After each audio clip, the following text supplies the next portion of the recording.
ჰუმანიტარულ ფასადსა და პროდემოკრატიულ ნარატივს ამოფარებული ამერიკის საერთაშორისო განვითარების სააგენტო USAID არამიზნობრივად დახარჯული მილიარდობით დოლარის გამო კვლავ კრიტიკის სამიზნეა. შტატების პრეზიდენტი ორგანიზაციას კორუმპირებულსა და არაკომპეტენტურს უწოდებს და მასშტაბურ თაღლითურ სქემებზე საუბრობს. თეთრი სახლის ლიდერმა თანამდებობიდან გაათავისუფლა სააგენტოს გენერალური ინსპექტორი პოლ მარტინიც. ოვალურ კაბინეტში ჟურნალისტებთან საუბრის დროს დონალდ ტრამპმა განაცხადა ისიც, რომ მისი ვალდებულება მსგავსი ორგანიზაციების ზედამხედველობა და კონტროლის გაგრძელება.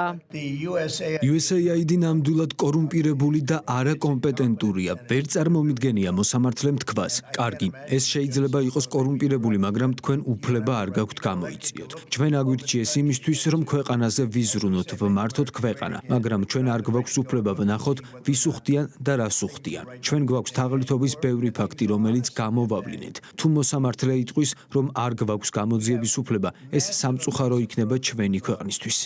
USAID-ის საეჭვო საქმიანობებზე საუბრობს ტრამპის ადმინისტრაციაში ამერიკის შეერთებული შტატების მთავრობის ეფექტურობის დეპარტამენტის ხელმძღვანელიც. ილონ მასკის განცხადებით USAID ბევრ ღირსეულ რამეს აკეთებს, თუმცა საეჭვო გზებით. სწორედ საერთაშორისო განვითარების სააგენტოს პარალელის გავლების დროს ისაუბრა მასკმა, რომ უწყება ისეთი საჯარო მოხელეების კვლევას იწყებს, რომლებსაც დაბალი ხელფასების პერიოდში მაღალი შემოსავალი უფიქსირდებათ.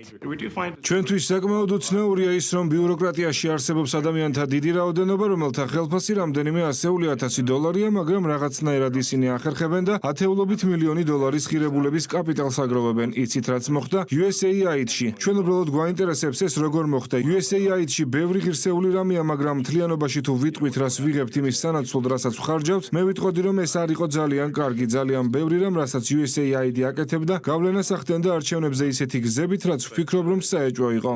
პარალელურად ირკვევა, რომ USAID-მ საქართველოში არჩევნების ადმინისტრირების პოლიტიკური პროცესების გაძლიერებისა და ამ პროცესებში პოლიტიკურად აქტიური ახალგაზრდების ჩართვის გასაუმჯობესებლად მილიონობით დოლარი დახარჯა. კერძოდ, ამერიკის შეერთებული შტატების საერთაშორისო განვითარების სააგენტომ 2018-დან 2015 წლამდე 15 მილიონ დოლარზე მეტი გადასცა არჩევნებისა და პოლიტიკური პროცესების გაძლიერების კონსორციუმს, რომელმაც პროგრამების განსახორციელებლად თანხები გაუნაწილა IRA-ის, NDI-სა და საარჩევნო სისტემების საერთაშორისო ფონდს. ამერიკის შეერთებული შტატების მთავრობის ხარჯების საჯარო მონაცემთა ბაზაში ვკითხულობთ, რომ ამ პროგრამების განხორციელების ადგილი თითქმის სრულად საქართველოა. ბოლო ტრანზაქცია 2024 წლის საპარლამენტო არჩევნებამდე ერთი თვით ადრე განხორციელდა. თანხამ $1,800,000 დოლარი შეადგინა.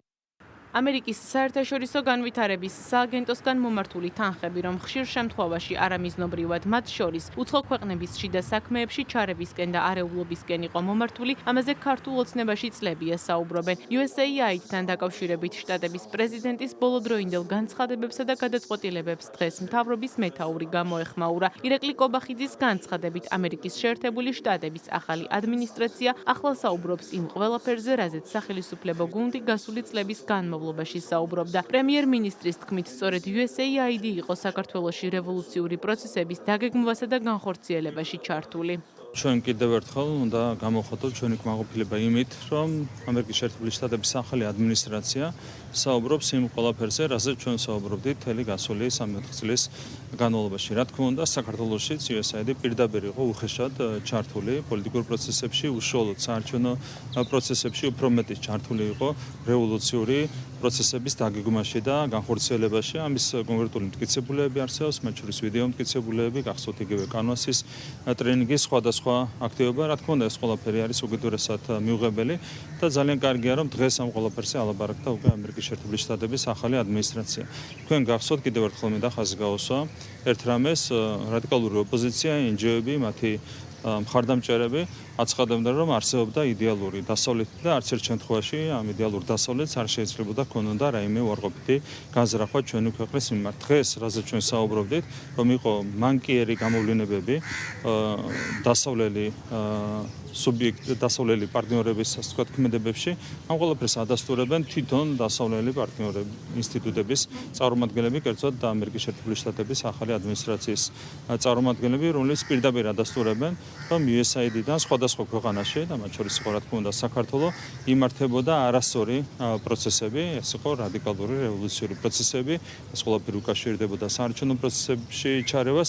იმედია რომ ამას ერთხელ და სამუდამოდ დაესმება წერტილი. თეთრი სახლის ლიდერის კრიტიკული განცხადებები და გადაწყვეტილებები USAID-ის საქმიანობასთან დაკავშირებით სახელისუფლებო პარტიის წევრებისთვის კიდევ ერთი დასტურია იმისა, თუ როგორ ცდილობდნენ პირდაპირ თუ ირიბად სხვადასხვა გზის გამოყენებით საქართველოს საარჩევნო პროცესებზე გავლენა მოეხდინათ. ახლა ვხედავთ, რომ ამ საკითხებზე საუბრობს თავად ამერიკის შეერთებული შტატების პრეზიდენტი და ახალი ადმინისტრაცია და ის არასწორი მიმართულება, რომელსაც მიუყვებოდა ერთგვარად USAID და USAID-ის ხელით სხვა დონორი ორგანიზაციებიც არის შეჩერებული ამ ეტაპზე და ამას აქვს ძალიან კონკრეტული საფუძვლები და ეს საფუძვლები უკვე ნიშნავს იმას, რომ ჩვენ ძალიან სწორად ვაკეთებდით აქცენტებს და ძალიან სწორი ნაბიჯები გადავდგით იმისთვის, რომ არ დაგვეშვა იმ დონორების მხრიდან, რომელთა სურვილიც იყო საქართველოში არასტაბილურობა, ეს მიზანი მიღწეული ყოფილიყო. რასაც ჩვენ ბოლო პერიოდში ვაკვირდებით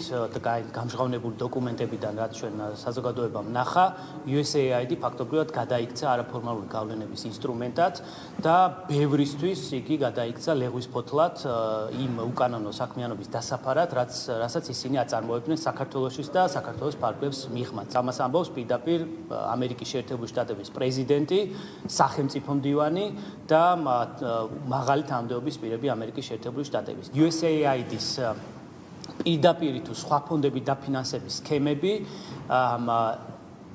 რეალურად ნიშნავდა გამიზნული იყო იმისთვის, რომ საქართველოს საარჩევნო პროცესები, ზოგადად პოლიტიკური პროცესები, დემოკრატიული ჩარჩო დამახინჯებულიყო, ასე ვთქვათ, და ამოტრიალებულიყო იმ სურვილებიდან გამომდინარე, რაც შეიძლება ქონოდა USAID-ის თუ არაფორმალურ გავლენებს, ეგრეთ წოდებულ deep states, რასაც ტრამპი უწოდებს ხოლმე. ჩვენ დიდი ხანია საუბრობდით იმასთან დაკავშირებით, რომ უცხოური დაფინანსების გამოყენება ხდება არამიზნობრივად, არაკეთილსინდისიერი მიზნების მიღწევისათვის, შიდა პოლიტიკაში ჩარევის მიზნით, გარკვეული მათთვის სასარგებლო პოლიტიკური ძალების კანონგარეშე დაფინანსებისათვის და ასე შემდეგ.